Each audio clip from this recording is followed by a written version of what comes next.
Hello mga momshies! Welcome back to my channel at kung bago ka pa lang dito, mag-subscribe ka na, pakihit na rin ang notification bell para lagi kang updated sa mga videos na i-upload natin. So for today's recipe, napakasarap ang ibabahagi ko sa inyo mga momshies. Ito ay saging na saba at lalagyan natin ito ng corned beef. Ayan! So tamang-tama ito kapag marami kayong mga saging diyan, katulad sa aming lugar, puro saging na saba. Kaya naman ang share ko sa inyo ngayon mga momshies ay kakaibang luto sa ating saging na saba na tiyak namang magugustuhan ng buong pamilya. So, let's get started! Ayan, so kakailanganin natin ng 6 na piraso ng nilagang saging na saba. Ito ay ating pipiratin mga mamshi. So, kung meron kayong masher, ayan, sa wakas, meron na akong masher. Pero nahihirapan ako kaya gagamitin ko na lang yung tinidor. Ayan, so pipinuhin to na mabuti mga mamshis habang ito ay mainit pa. So, ayan na nga, set aside muna natin ito para lumig siya. At sa kabilang side, maghihiwa tayo ng cheese. So, kahit anong cheese, mga momshies, kung saan kayo masaya, ay pwede po ninyong gamitin. So, itatanong naman ninyo kung ano itong cheese na ginamit ko.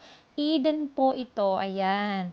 So, ayan, slice ko lang to sa maliliit na cubes or kung gusto nyo mas malalaki pa, ay pwede naman po mga momshies. So, ayan, set aside na natin itong ating mga ginayat na cheese. At ayan na nga, nagpainit na ako ng kawali mga mamshis at naglagay ako dito ng 2 tablespoon of oil. So ayan, igigisa natin dito yung onion, garlic, at red bell pepper. O ayan, may red bell pepper kasi ang sarap niyo mga mamshis kapag merong red bell pepper, mabango-bango yung ating corned beef. At saka malinamnam ang lasa. So ayan, saute lang natin ito hanggang sa mag-golden brown at ilalagay na natin yung 1 can of corned beef. So, ayan. Tatanungin na naman ninyo, ano ang ginamit kong corned beef, mga mamshis? Star corned beef. Baka naman. So, ayan. Maglalagay din tayo dito ng 1 teaspoon of ground black pepper. So, hindi na ako naglagay dito ng asin kasi malasa na naman itong ating corned beef. So, ayan. Patay na natin ang gasol at isalin lamang sa isang lagayan itong ating corned beef.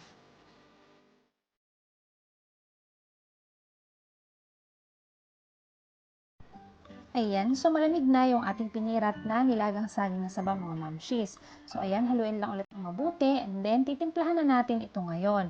So maglalagay tayo dito ng 1 whole egg. So ayan, haluin lang ng mabuti mga mamshis hanggang sa magsama-sama itong ating mga sangkap. So maglalagay din tayo dito ng 1/8 cup of Parmesan cheese. So, ito mga mamshis ay optional lamang. So, ako ay gumamit lang nito kasi meron sa aming kusina na ganito. So, tinry ko na lagyan siya at napakasarap din naman ang naging resulta. Ayan, so maglalagay na nga tayo ng 3/4 cup of all-purpose flour. So, gradual lang paglalagay mga mamshis kasi depende ito sa ating saging na saba. Kung malambot ang ating saging na saba, ay malamang ay magdadagdag pa tayo dito ng all-purpose flour. Pero kung tama lang naman yung pagkakalambot ng ating saging na saba, ay tama na yung 3/4 cup na ating inilagay.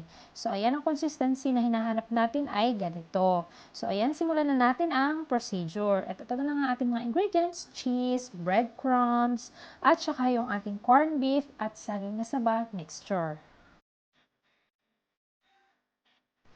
Ayan, so maglagay lang tayo ng oil sa ating palad para hindi dumikit itong ating mixture kasi ito ay medyo madikit. So, gumamit ako dito ng ice cream scooper. So, ang sukat nito ay 2 tablespoon.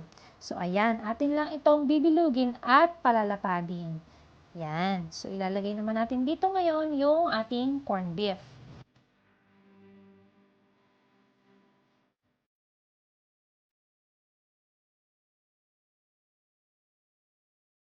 Ayan, at pagkatapos ilalagay na natin itong ating cheese sa gitna. At isisil na natin itong mga munchies para kapag ito ay atin ang ipinrito ay hindi maglalabasan yung mga laman niya sa loob. Ayan, so isil lang na mabuti at kapag ka okay na ay atin na itong pagugulungin sa breadcrumbs. So ganun lang kadali mga munchies at gawin lang sa mga natitira pa nating mga ingredients.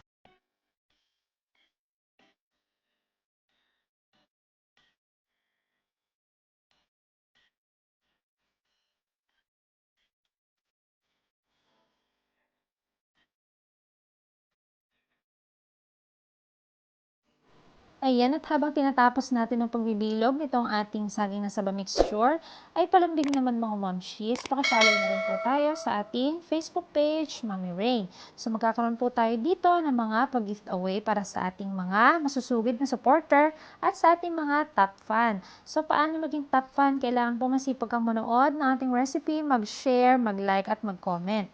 So ayan, napakadali lang po at sali na po kayo, lahat po ay welcome.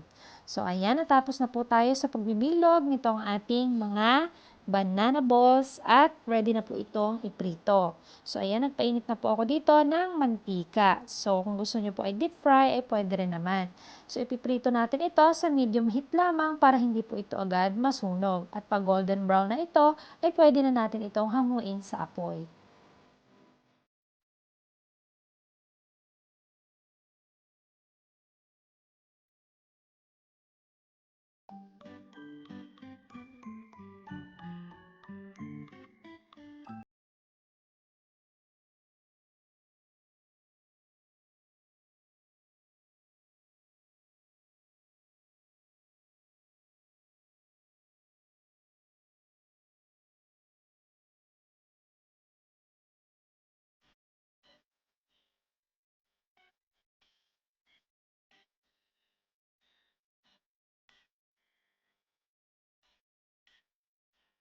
Ayan, so natapos na tayo mga mamshis sa pagpiprito. Ngayon naman ay ating titikman itong ating niluto. Ayan, napaka-crunchy niya outside and super soft inside.